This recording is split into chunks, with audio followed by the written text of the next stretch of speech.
Kamusta mga ate, kuya, beshi? Si Chari po ito mula sa The Sun, Moon, Stars, PH Tarot. Ipapaalam ko lang po na ito po ay isang general read o pangkahalatang pagbabasa at maaring hindi lahat ay magtugma sa inyong sitwasyon. I-check din nyo ang inyong Moon, Rising at Venus sign. Baka doon mas tumugma ang read para sa inyo. At kung ang mensahe ay tama sa inyo, paki-like lang po at mag-subscribe kung hindi pa ninyo ito ginagawa. Okay, mag-umpisa na po tayo.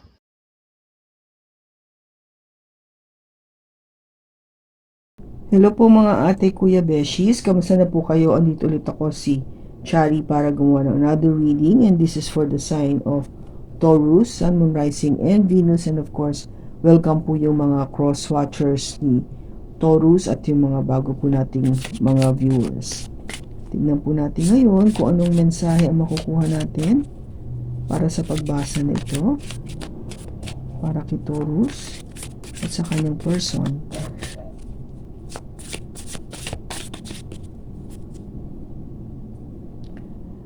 You were right. Okay, so napakasimple po. Yan sabi dito, tama ka. Okay, so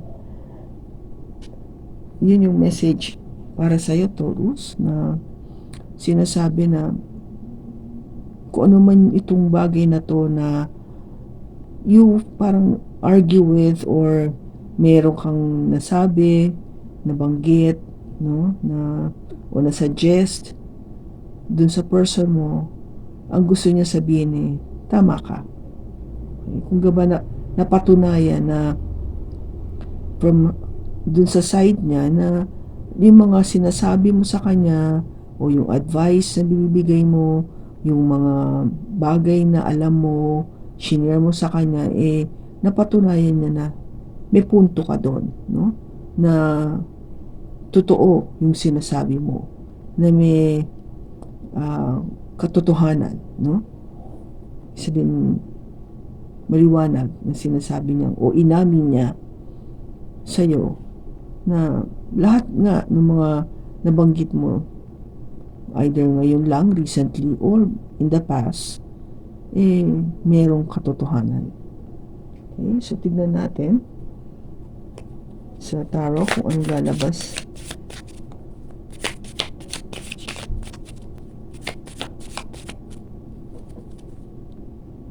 Seven of Wands, Queen of Pentacles, Page of Wands, Seven of Cups, and the Five of Swords. Okay, Taurus. Bottom niya is the Two of Pentacles. Okay, so yung past, no, yung nakaraan, I think merong kang gaba eh parang ito yung ano mo eh, kung gaba yung stand mo, no, na medyo defensive ka. Talagang inaano mo, kung gaba may pinapatunayan ka dito, which is kung ano man yung, di ba, nag-umpisa ako, kung ano man yung nasabi mo sa kanya o napag-usapan nyo, no, dito sa card na to sinasabi na may pinapatunayan ka, may gusto kang iparating sa kanya, kaya kung gaba parang you will stand on your ground. Okay, kung ano man yung sinabi mo, nabanggit mo, yung ano man yung pinag-usapan nyo or something na talagang kailangan ng decision nyo pareho, things like that, eh nanindigan ka na hindi, ito yun, no, diba? Seven of Wands. Ano ba yung naging problem? I think there's something to do with in Queen of Pentacles. This is definitely your energy, Taurus, no? Energy to ng earth sign, which is another Taurus like you, or Virgo, or a Capricorn. Siyempre, ang issue I think is more of something to do with finances. Kaperahan, I think it's something to do sa pera, kung ano yung pinag-awayan nyo, or yung nagkaroon kayo ng diskusyon, or something na talagang naninindigan ka na hindi, ito yung dapat. Pagdating lalo na sa kaperahan, di ba? I mean, alam naman natin ang Taurus pagdating dyan medyo masinop, very sharp, very detailed siya. Ibig sabihin, talagang inaano niya yun, tinitignan niya mabuti yung finance part. And I think it branched, naging, kung gaba parang nag-ugat, no? Dito sa issue na to, sa pera. Now, ano ba yung dapat na ginawang aksyon? Which is, with the Page of Wands, I think there was a message being sent do sa person mo na about, hindi, dapat maging ano ka kung ba parang, let's be fair and square and open, and huwag ka masyadong mahigpit.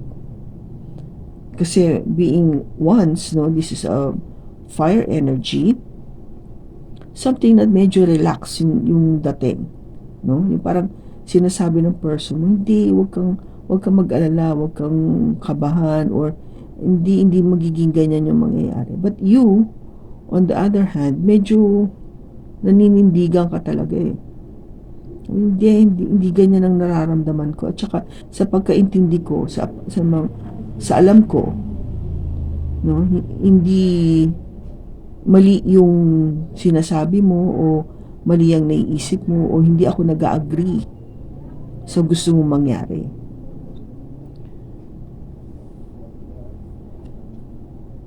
Yung naging issue kasi nyo dito, no, if it's something to do with money, parang sinasabi kasi na hindi, marami naman tayong pwedeng yung alam mo yung pagpilian na option, no? Ito kasi 7 of Cups is yung yung gaba yung probability for you to choose other means or other ways apart dun sa nasasuggest or napag-usapan nyo, which the more I think na medyo naging kabado ka.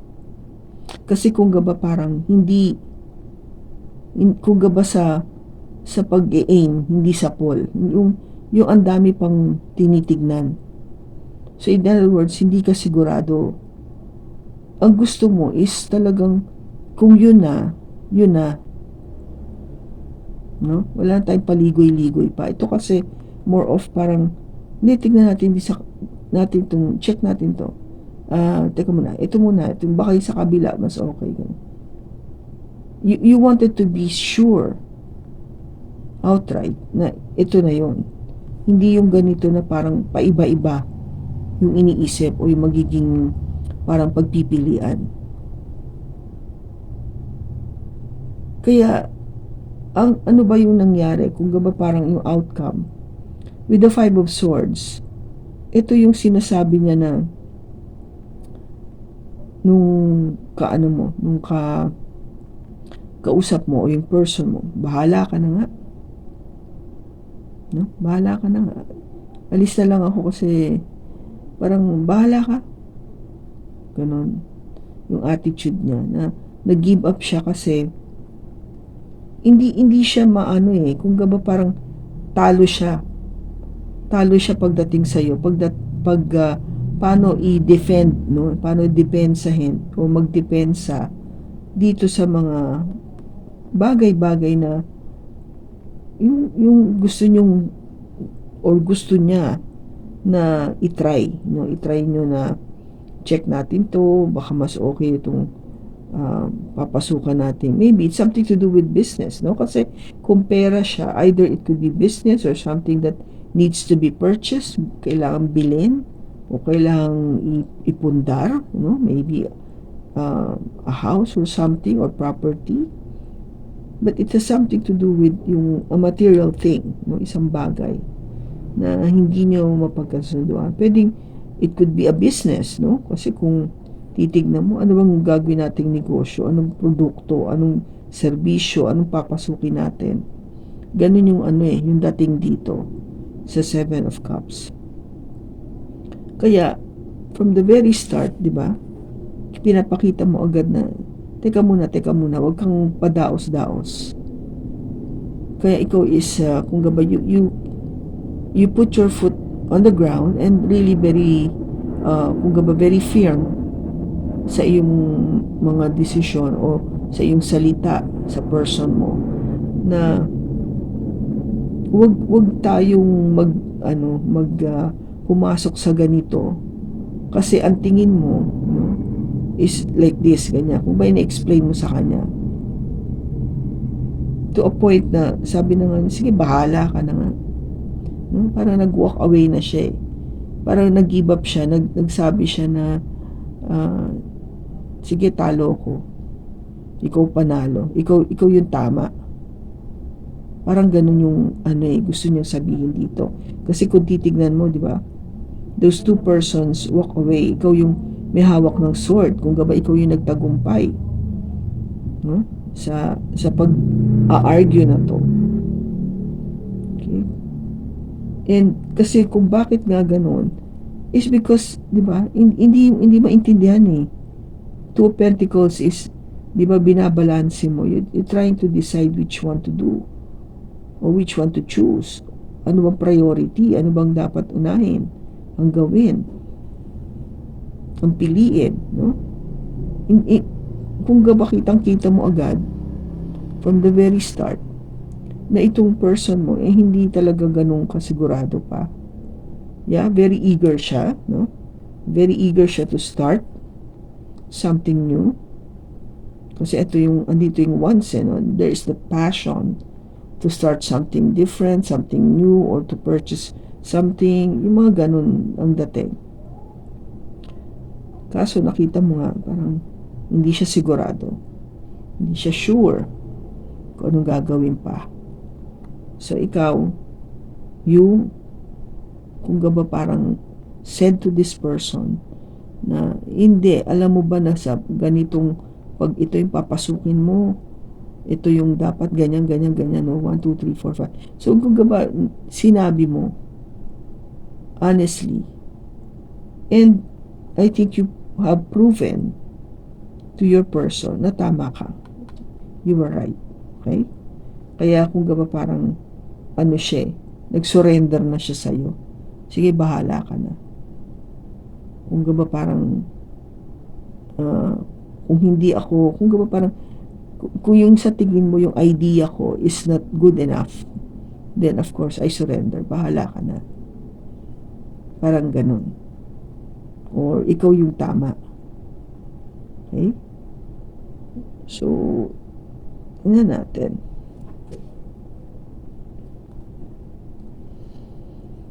Bakit andito yung 7 of Wands?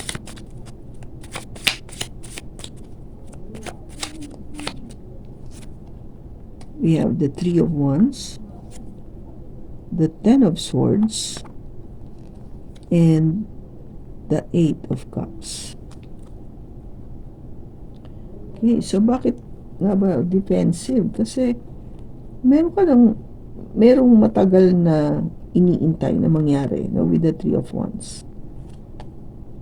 Maybe the time has come to parang end it, no? Matapos na itong pag-iintay na to. Kasi ang nangyari is you wanted to go away o kung ba parang search for something, hanapin o umalis, no? Yun yung nangyari. I think you had not a very good discussion, no? Hindi maganda yung pag-uusap. Kaya, ang tendency is parang alis na lang ako. No? Kasi ito, look at this. The Ten of Swords. Ito yung nagsasabi sa atin na may katapusan na. Katapusan na ito na sobrang dami ng nasabi, sobrang dami na nung napag-diskusyonan natin, napag-usapan natin, napag-awayan natin. No? Sa tagal-tagal ng panahon. No? Ang dami-dami natin na pag-awayan. I think it's about time to walk away, to go away.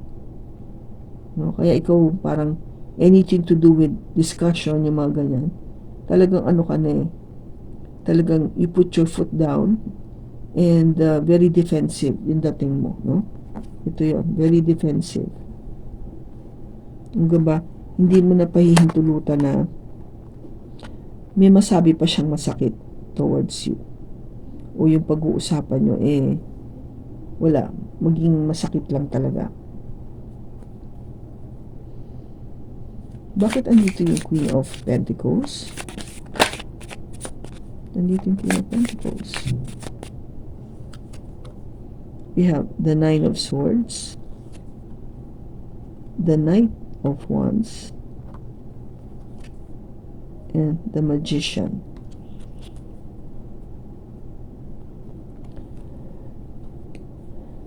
May mga bagay na hindi ka mapakali.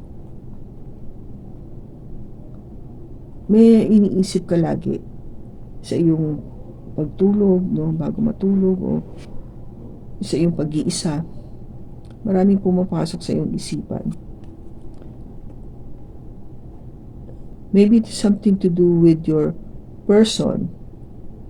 Kasi itong Knight of Wands nga is yung taong medyo may pagka playboy o playgirl, yung tipong hindi mo maaasahan, no? Somebody na hindi mo talagang pwedeng masabi na andyan lang siya palagi. Hindi siya ganun. So, hindi siya consistent kasi nga So, ikaw, nagmamanifest ka na, alam mo yun, sana I could have somebody na talagang I could lean on. Talagang sure na sure ako. Kasi sa ngayon, nag-worry ka about this person na tingin ko niloloko lang ako nito o talagang wala, hindi siya seryoso sa akin. Parang yung tipong hindi yung tao na para sa akin. Nararamdaman mo kasi o naiisip mo siya, no? Sa iyong pag-iisa. Bakit andito yung Page of Wands? Andito yung Page of Wands. We have the Four of Wands, the Ace of Pentacles, and the Ten of Wands. Okay, so yung message dito, because this is a messenger, no? The message I think that you got or hoping to receive has something to do with a future marriage proposal or something to do with the future. Yung kung ba ano na yung kinabukasan ko dito.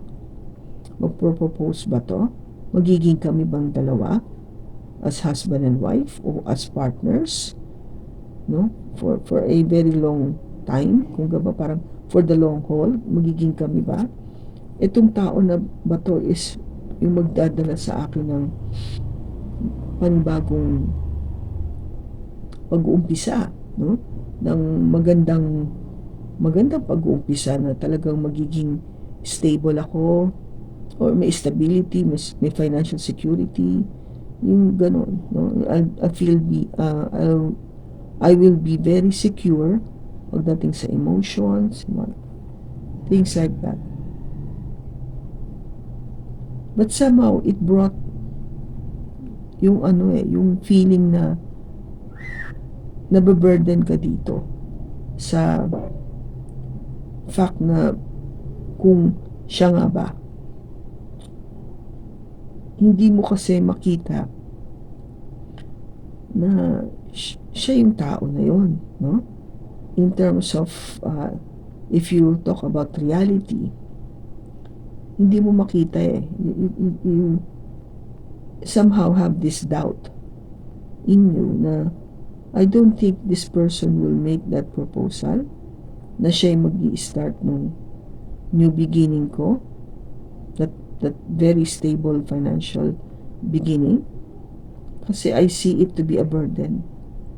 Maybe burden on your part kasi nakikita mo na mas ikaw, Taurus, ang magbibigay nito sa kanya rather the other way around. Alam mo, yung stability na yun.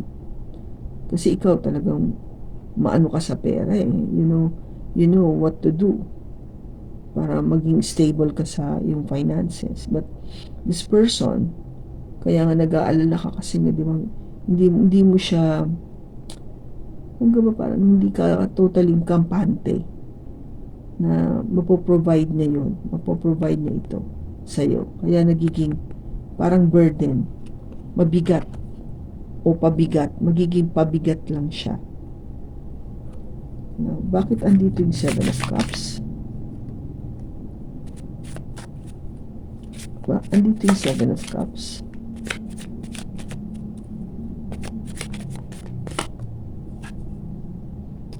The Moon, the Wheel of Fortune, and the 7 of Pentacles. Yung energy dito na magulo pa rin ang isipan niya, no? Which is totoo kasi yung moon gives us that energy na hindi ka clear, no? Kung gaba may dala tong kalabuan, or kung gaba something that is not known or unseen, hindi nakikita, hindi mo alam, o may tinatagong sikreto pa, o ikinukubli sa'yo, kung gaba tinatago pa rin sa'yo. So you don't know.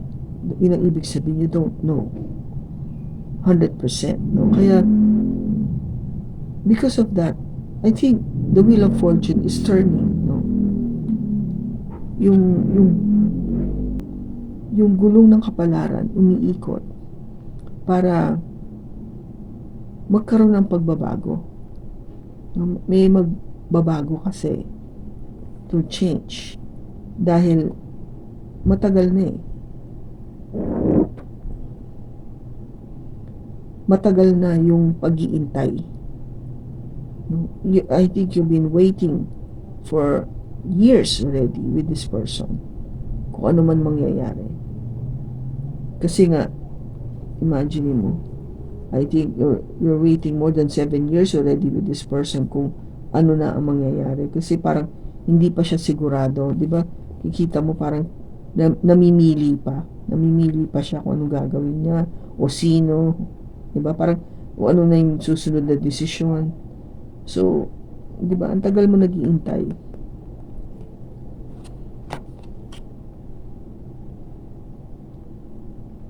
Now, bakit andito yung 5 of Swords? Bakit andito yung 5 of Swords?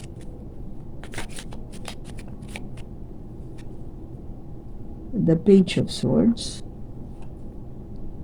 the Chariot, and the Queen of Wands.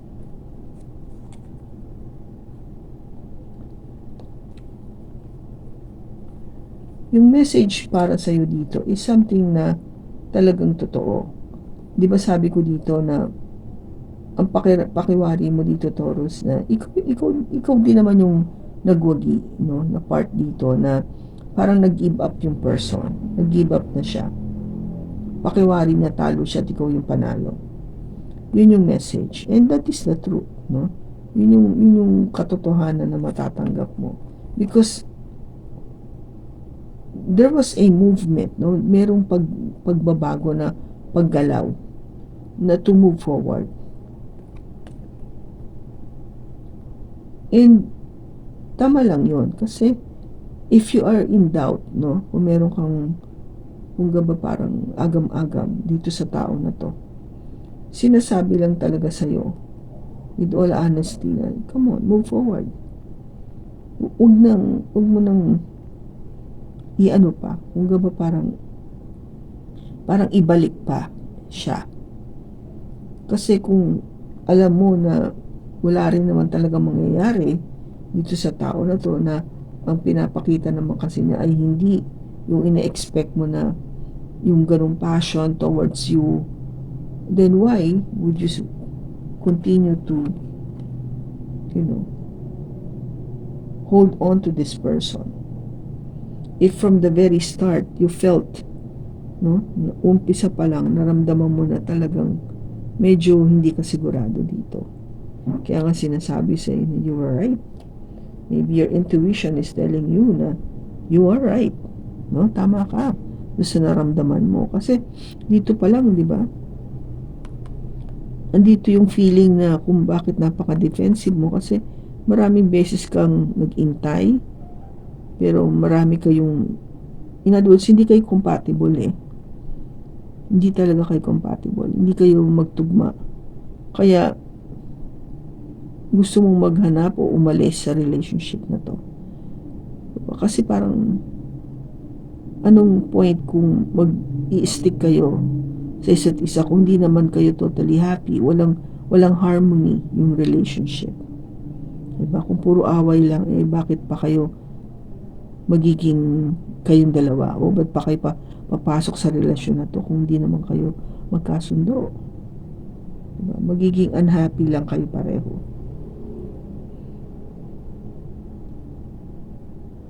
Kaya yung pakiramdam mo na ikaw pa rin ang panalo, kasi kung sinunod mo nga yung talagang nararamdaman mo kung ano yung dapat na gawin. Okay? So, ano yung advice dito? Anong advice?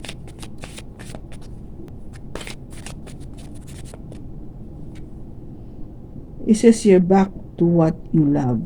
Reevaluate your desires. Tama, di ba? Alamin mo muna kung ano talagang gusto mo.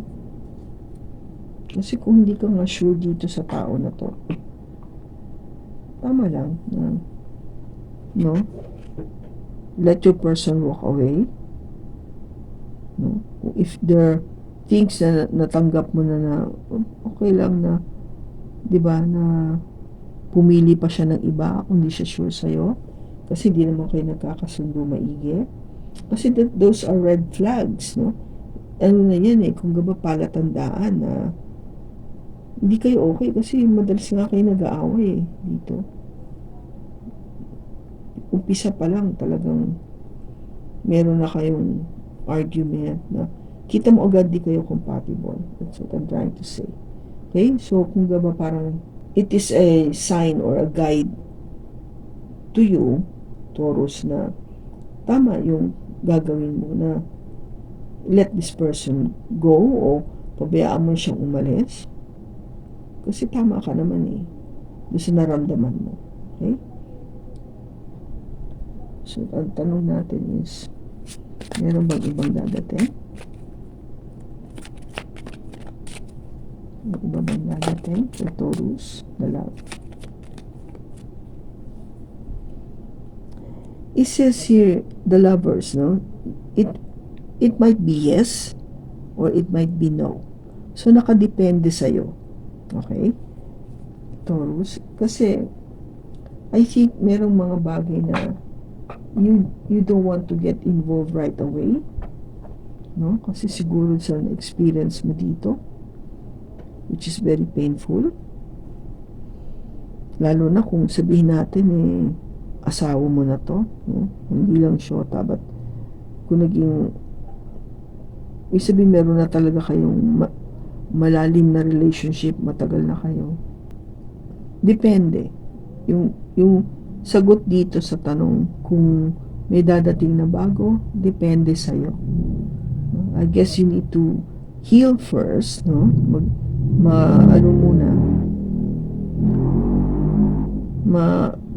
Kalimutan mo muna itong nangyari na to. Kung gaba parang na-overcome mo na ito, then that's the time I would say na be right for you to have another relationship if you are ready to accept it. Okay?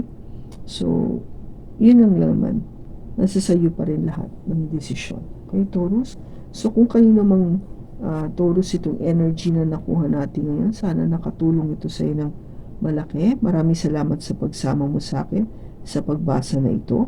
Sa susunod po muli, ingat ka and God bless.